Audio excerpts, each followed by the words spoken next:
What's up, bitches? Razorblade Mako here. And today we are going to be going through the Game Awards nominees that were dropped yesterday. And I'm going to select what I think should be the winner in most of the categories. There are going to be some categories that I skip just because I either haven't played any of the games in them or I'm totally out of my depth at judging things like best esports team, best esports player, any of that crap.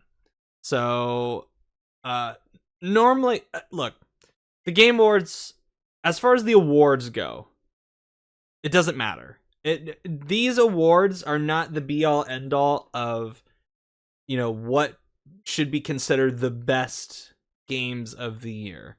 There's no objective best game of the year. Never is, despite what some weirdos on the internet would have you believe, that cry into their soup over a specific game not getting a nomination or anything like that. I think the one thing I would have allowed myself to get annoyed with would probably have been if Ben Starr wasn't nominated for his performance in Final Fantasy 16, but he was, so that's good.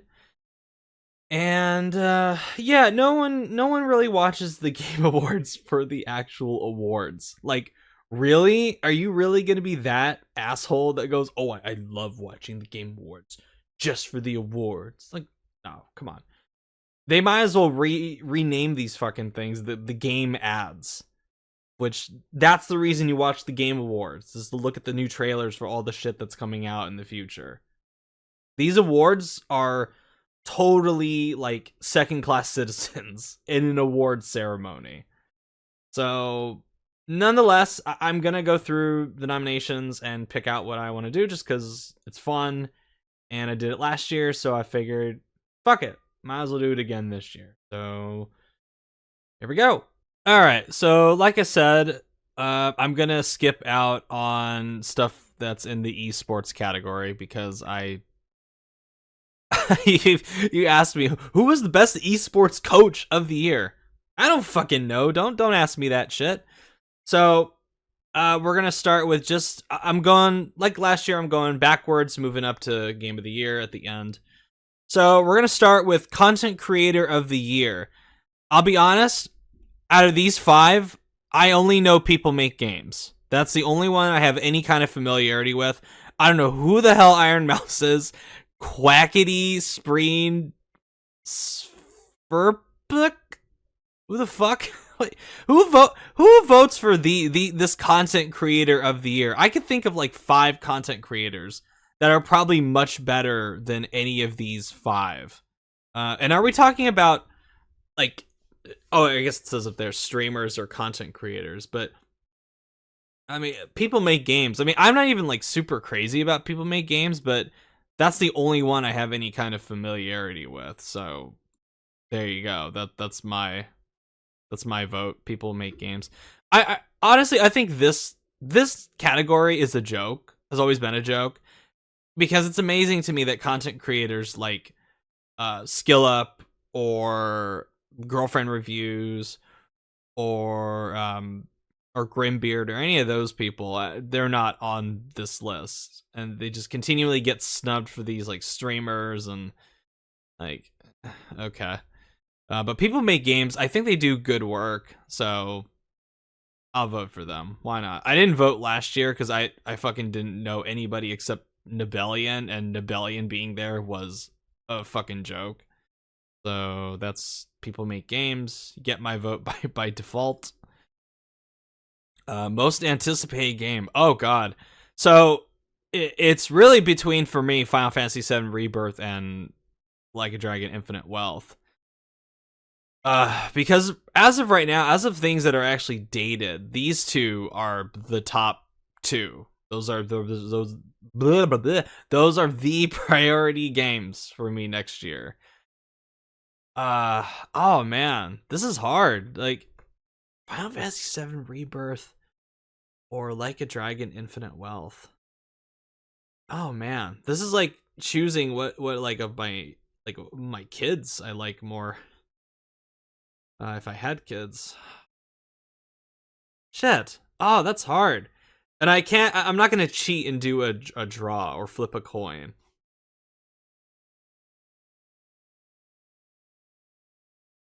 I think I'm gonna go with Final Fantasy VII Rebirth, only because we have had we've had Like a Dragon like quite a bit the last few years.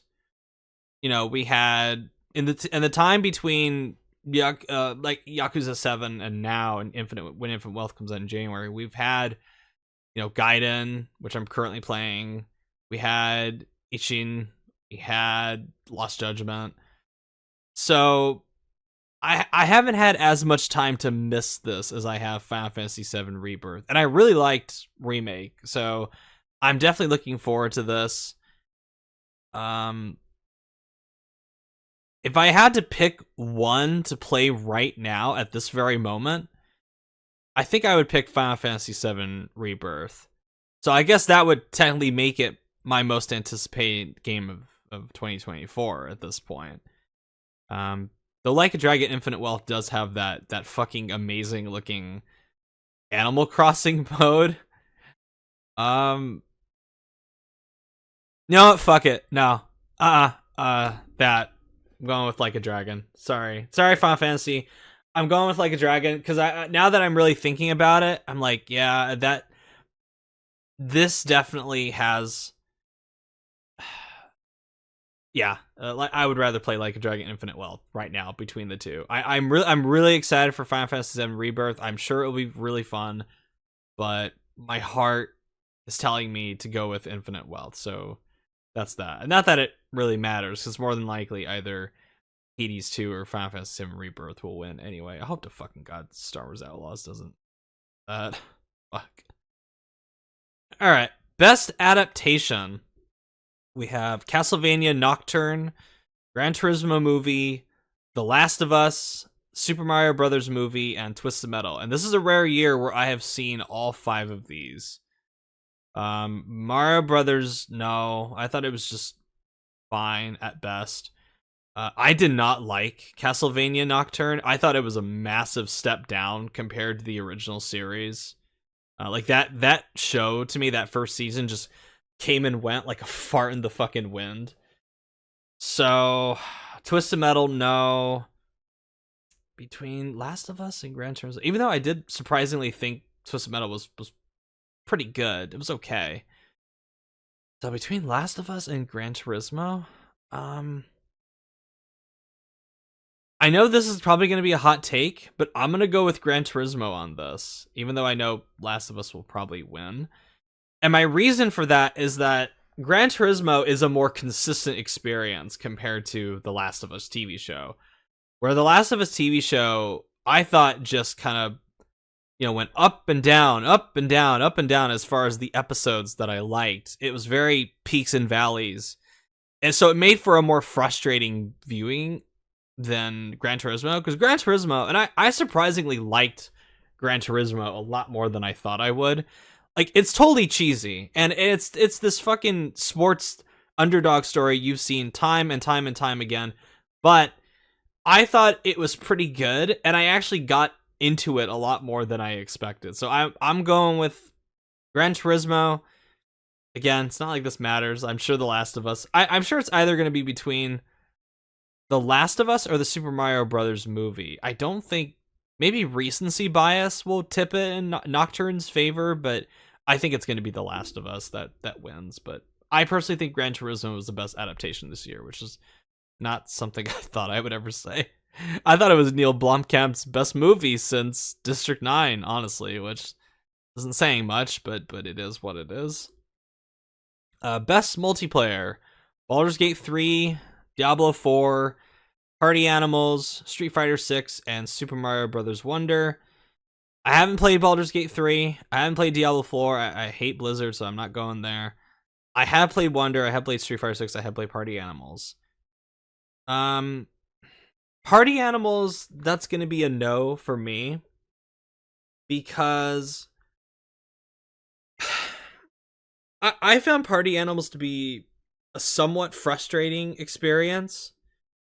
it has its moments of fun, but I think the gameplay and the monetization elements of it kind of soured a little bit of the experience for me, and I bounced off of it pretty quickly after maybe a night or two of playing with friends.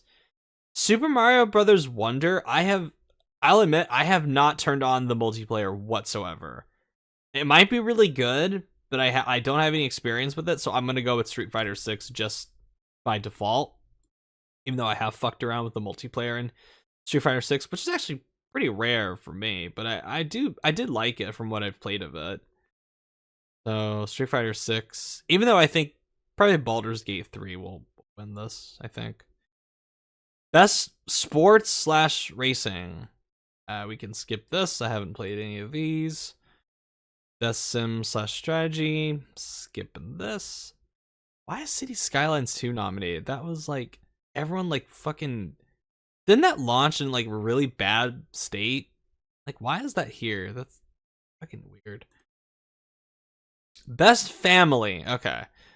Disney Illusion Island, Party Animals, Pikmin 4, Sonic Superstars, and Super Mario Brothers Wonder. I gotta go with Super Mario Brothers Wonder on that. Even though I'm really surprised. I'm surprised Disney Illusion Island got nominated in favor of Tears of the Kingdom. Like, is Tears of the Kingdom, isn't that that's a family game? Like, you can, that's not like violent or crazy or anything like that. I bet you could make a case for Tears of the Kingdom being on Best Family. That's odd, but whatever. Best fighting game. The only one I've played is Street Fighter 6, so I'm gonna go with that. I think that has a good shot of winning because some people are pretty sour on Mortal Kombat 1 in some areas, which surprise, surprise, with it being a WB game. Even though Street Fighter 6 has somewhat of its bullshit that Capcom shoved in there. Best RPG. Let's see. Baldur's Gate 3, that'll definitely win. Final Fantasy 16, Lies of P, Sea of Stars, and Starfield. Final Fantasy 16 is already that's a no for me because that's not an RPG. It's an action game with very light RPG elements. So that's the fact that it's here. Just to me, it doesn't. Whoever is choosing these nominations, they don't. I guess they don't understand that Final Fantasy 16 is not an RPG. The only one of these that I haven't played so far are Baldur's Gate 3 and Lies of P. But Baldur's Gate, come on, really? Really think fucking Starfield is gonna win this above Baldur's Gate 3? Seriously? Really? Yeah, Starfield, speaking of that, not to go on that again, like that has such weak RPG elements that no way I would vote for that. Now, Sea of Stars is a good game, which I've played some of that. It's a fun RPG, but just Lies of P I haven't played yet. But I'm going for Baldur's Gate 3 just from the shit that I've seen. That, you know, the rich, like what it says in the category, rich player character customization and progression. This just blasts the shit out of all these other 4 nominations. It's not even close from what I've seen. Not even close, and I haven't even played the game yet. Best action / adventure. So we have Alan Wake 2, Marvel Spider-Man 2, Resident Evil 4, Star Wars Jedi Survivor, and Legend of Zelda Tears of the Kingdom. Tears of the Kingdom, baby. That's an obvious pick for me because I fucking love Tears of the Kingdom. Best action game is Armored Core 6, Fires of Rubicon, Dead Island 2, Ghost Runner 2, Hi-Fi Rush, Remnant 2. I'm going with Hi-Fi Rush because this is one of my favorite games of the year. I really, really enjoyed Hi-Fi Rush. It was such a pleasant surprise this year, and that was easily the best action game I've played this year. Best VR / AR, which is Gran Turismo 7, Horizon Call of the Mountain, Humanity, Resident Evil Village VR mode, and Synapse. The crazy thing about all of these nominations is that you can play all of them on PSVR 2. So that's a pretty good little spotlight for PSVR 2 for people that haven't jumped on that platform yet. I'm not saying this is going to be the tipping point for some people, but when you look at it and you think, oh, I can play all 5 of these on one system. Cool. And I've played Gran Turismo 7, Humanity, and Resident Evil Village in non-VR modes. So I guess I can't really vote for this because I haven't played any of these games in VR. So, and Humanity, I don't know, like, really? There weren't any better VR games than Humanity? That's a little weird. And I really like Humanity. Humanity is cool. Like, I really need to go back and finish this. They had not to get off topic, they had a documentary released about, like, a little mini documentary about it on Game Informer. It's like one of the very rare times I'll actually watch Game Informer's content, but they had a little documentary on Humanity, and I was like, I really got to go back and finish that, because that was a really good game from what I played. Best mobile game. You guys are gonna hate me for saying this, but I put about maybe 15-20 hours into Honkai Star Rail before I dipped off of it when Wonder and Spider-Man 2 came out. So I hate to say it, but I have played one of these, so I gotta go with Honkai Star Rail. I think it'll win, and it was a pretty good game. It didn't grab me to keep playing it, but it was one of the lesser offensive live services that I've played, and I didn't even really like Genshin Impact. I did not click with that at all, but I kind of liked Honkai Star Rail. I hate to admit it, but I didn't spend any money on it. I didn't spend a fucking penny on it, despite the game kind of like trying to psychologically manipulate me into doing so, which I didn't. I got my free rolls from it, and then I dipped. I was like, see you later, Hoyoverse. I'm good. I've had my fill. Best debut indie game. Pretty good cat. Pretty good little Cocoon, Dredge, Pizza Tower, Venba, Viewfinder. So Dredge is obviously my pick for this because I fucking love Dredge. I made a whole video about Dredge. I think its gameplay design is genius. And I just, like I said in the review, I couldn't believe that this came from a first time studio. That shocked the hell out of me. That's something that great came from a first time. That's incredible. Cocoon, I played maybe about an hour of it, and it didn't really grab me. Pizza Tower, I've heard really good things about. I know Richard really likes this game, or maybe loves it. I might give it a shot someday. Venba, I did play, and I liked it. I thought it was pretty good. Little cute little heartwarming story.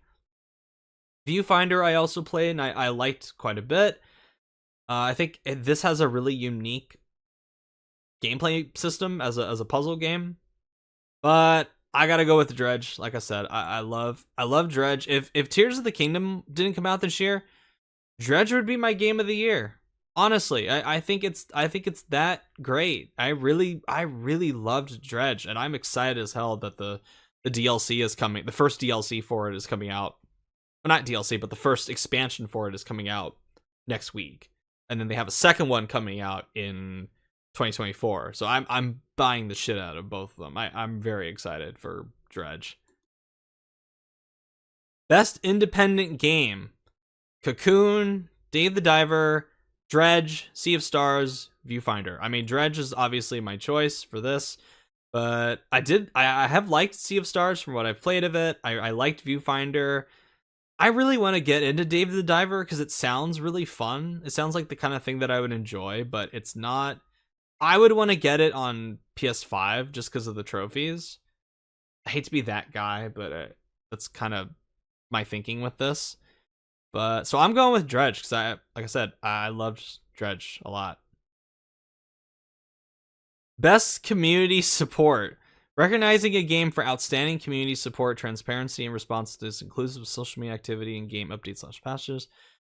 Baldur's Gate 3, Cyberpunk 2077, Destiny 2, Final Fantasy 14, and No Man's Sky. Well, Destiny 2 is out of the fucking equation right there because they pretty much gutted their community support team right there. So that's a no. That's fucking hilarious that's nominated. That's funny as fuck. Baldur's Gate 3, Cyberpunk 2077. No, I'm not nominating them because they burned a lot of my goodwill with 1.0. I know people really like Cyberpunk 2.0 now and Phantom Liberty, and I will give it a try someday, but at this time, I don't give a shit. So, and I think I voted for No Man's Sky last year. So I think this year I'm gonna spread the wealth and pick Final Fantasy 14 just because of how damn impressive their support of it is. I know people Baldur's Gate 3. I think if this wasn't nominated, I probably would have picked Baldur's Gate 3 just to spread the wealth around a little bit. Yeah, I'm surprised. Like Fortnite isn't in here or something. I don't know, because Fortnite I think definitely has better community support and responsiveness than fucking Bungie does. Shit. Best ongoing game. Awarded to a game for outstanding development, ongoing content that evolves the player experience over time. Apex Legends, no. Cyberpunk 2077, Final Fantasy 14, Fortnite, and Genshin Impact. I haven't touched Fortnite in a fat minute, but I'm still gonna give it to them just because it's, you know, the amount of times they have changed that game to flesh it out and everything. It's just blows my mind every time they do that. So I think Fortnite deserves that. Games for Impact. Again, I hate this category. I hate this category. I really do, because it's for a thought-provoking game with a pro-social meaning or message, which I just don't like it, because I think any game can be thought-provoking and have a pro-social meaning or message. Like I think Hi-Fi Rush has a very like pro-social meaning or message. I think its characters are wonderful. I think the way it talks about things like, you know, friendship and, you know, fighting against the, you know, it's all about like fighting against, you know, cold corporations. And it's like, you can make an argument that Hi-Fi Rush, I would argue that Hi-Fi Rush has a better, you know, thought-provoking social meaning than any of these. But to be fair, let's go with the nomination. So A Space for the Unbound. I haven't played this, so I don't know what this is. Chants of Sennaar. Now, this one I have played a little bit of, and I did like what I played. So I did find it interesting. Goodbye Volcano High. I was actually not as anywhere near as harsh on Goodbye Volcano High as a lot of people were leading up to its release. But when I finally got my hands on the demo of it to try it out, it made me want to vomit. Just the writing and the pretentious nonsense. It just I couldn't even make it past the demo. So that's a no. Chia, which I did play, and I actually platinumed Chia, and I did like it quite a bit. Terra Nil, I don't even know what that is. Venba, I did like. So it's really for me between Chia and Venba.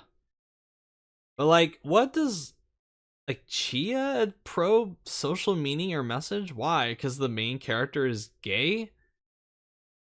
Is that the reason? Or is it just pro social meaning or message? Like,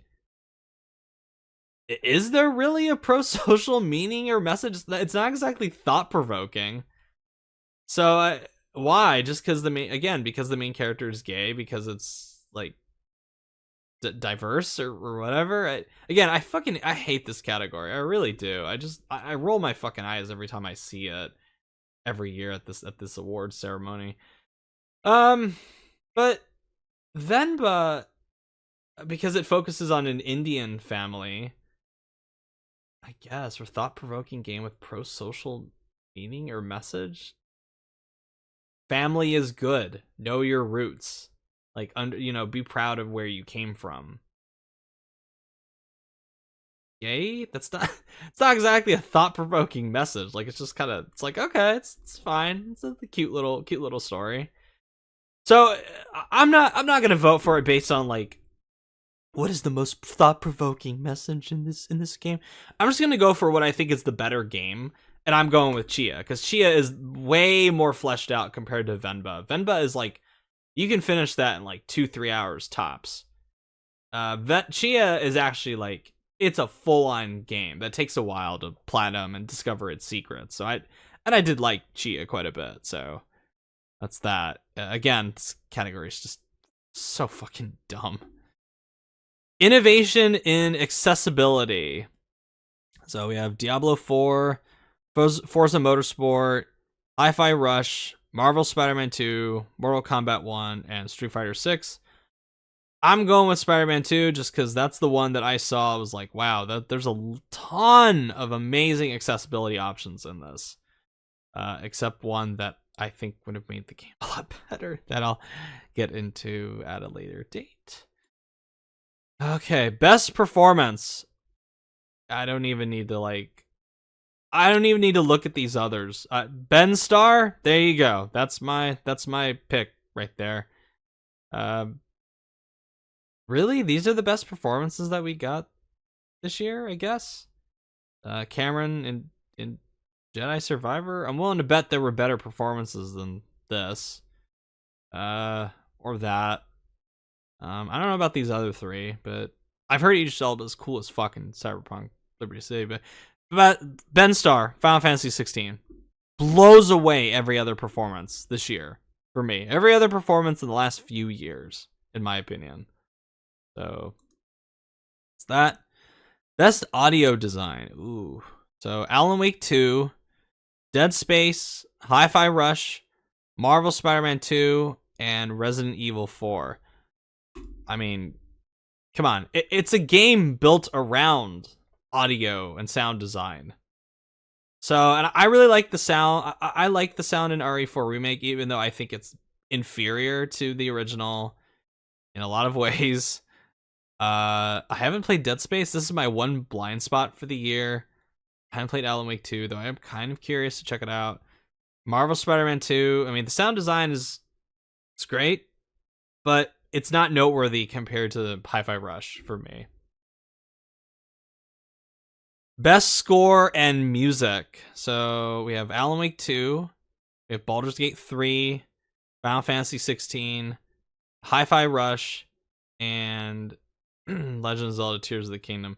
I think having Hi-Fi Rush here is kind of cheating because the power of this game comes from, I know it says like licensed soundtrack, but it's like, really? Like it's the licensed music carries the music in this game.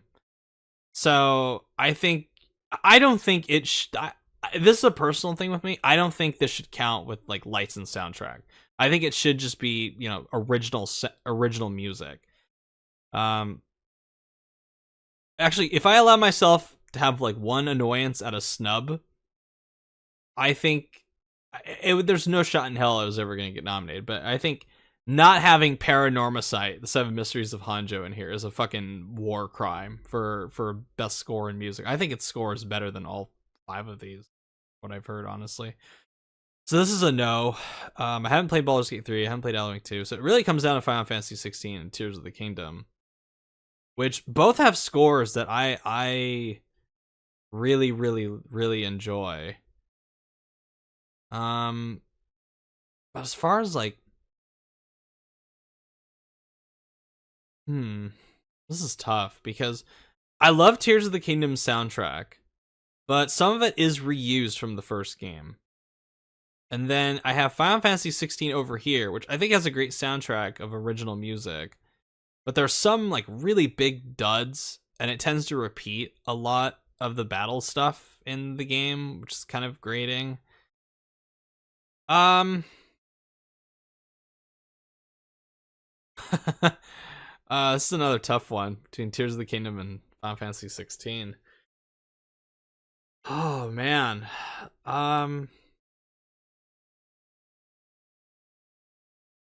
Okay, so I guess I'll go with music that I can pull out of my head like quickly for soundtracks.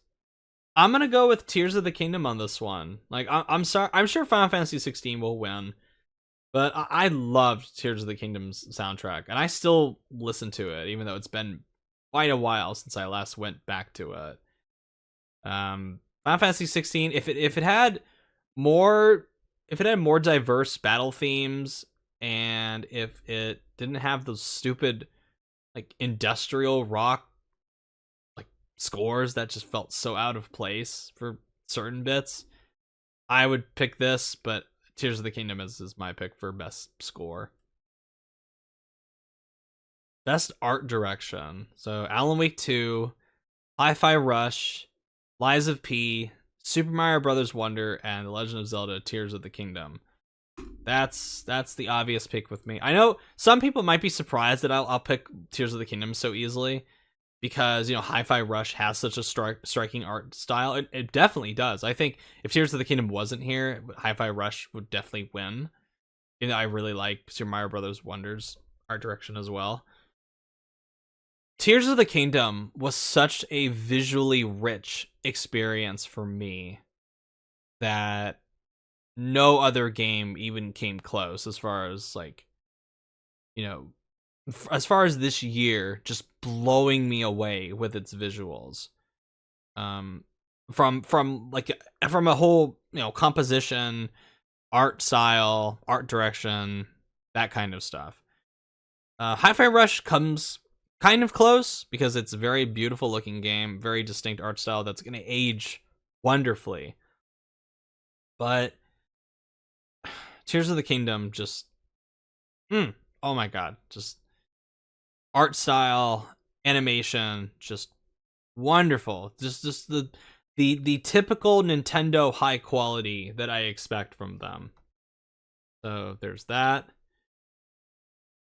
The best narrative. So Alan Wake 2, Baldur's Gate 3, Cyberpunk 2077, then Liberty, Final Fantasy 16, and Marvel Spider-Man 2. So I haven't played these three. So, and between Final Fantasy 16 and Marvel Spider-Man 2, that is easy choice for me because, you know, Final Fantasy 16, you know, very annoying pacing issues aside, I think its story is pretty well told, pretty well written. Some misses in some areas, some missed opportunities, but I think its story is very, very strong. Much stronger than Final Fantasy 15 and definitely much stronger than Marvel Spider-Man 2's story. Best game direction. Awarded for outstanding creative vision and innovation in game direction and design. So Alan Wake 2, Baldur's Gate 3, Marvel Spider-Man 2, Super Mario Bros. Wonder, and Legend of Zelda Tears of the Kingdom. I don't know what the fuck Marvel Spider-Man 2 is doing here other than it being a PlayStation exclusive. And it's like, oh, PlayStation exclusive. We gotta nominate one of those. And this is the only noteworthy one from this year. Because let me tell you, Spider-Man 2 does not have outstanding creative vision and innovation in game direction and design. Let's come on. Like let's cut the bullshit here. If I had played Baldur's Gate 3, I probably would pick that, but just from what I've played, I mean, obviously Tears of the Kingdom is my baby. And then we get to finally Game of the Year, recognizing a game that delivers the absolute best experience across all creative and technical fields. Oh my god. So, we have Alan Wake 2, Baldur's Gate 3, Marvel Spider-Man 2, Resident Evil 4, Super Mario Bros. Wonder, and The Legend of Zelda Tears of the Kingdom. This is another really obvious pick for me. Legend of Zelda Tears of the Kingdom, because that is my game of the year. Obviously. So, look, I like Resident Evil 4, but no, that's not my game of the year. Mario Brothers Wonder is very good, but not my game of the year. Marvel Spider-Man 2, definitely not my game of the year.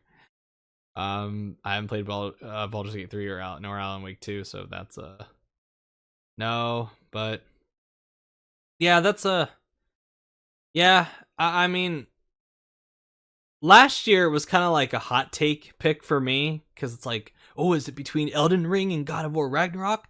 And I was like, nah, bitches, it's gonna be Stray. It's my game of the year on that category last year. Though I must say these are all like the obvious choices. There's nothing really that's a curveball in here. I think it would have been cool to see something like Dave the Diver or Sea of Stars or Hi-Fi Rush be among these. I mean, definitely swapping out like Resident Evil 4 and Marvel Spider-Man 2, and I think even Wonder. You could, if it were me, if I was picking these fucking nominations, I mean, Dredge would definitely be in here. Hi-Fi Rush would definitely be in here. Um, yeah, it's you know, again, it doesn't matter. These awards are just dumb. They don't matter. But I know it matters to people in the field. There's the thing. Unless you are part of the gaming industry, this should not matter to you. But I definitely think it's a shame that the people that pick these nominees think that Marvel Spider-Man 2, something like that, represents the absolute best experience or one of the absolute best experiences of the year. Because I think I can make an objective case that it's not. But there you go. Those are my picks for the Game Awards this year. And yeah, that's about it. I'll obviously be live streaming the Game Awards when it happens early next month, so I will be doing that. And looking forward to it, actually. Again, you don't watch the Game Awards for the actual awards. You watch them for the cool shit that they might show that's coming out in the future. And that's hopefully what the Game Awards will deliver on this year. Anyway, thank you all for watching, and I'll catch you all later. See ya!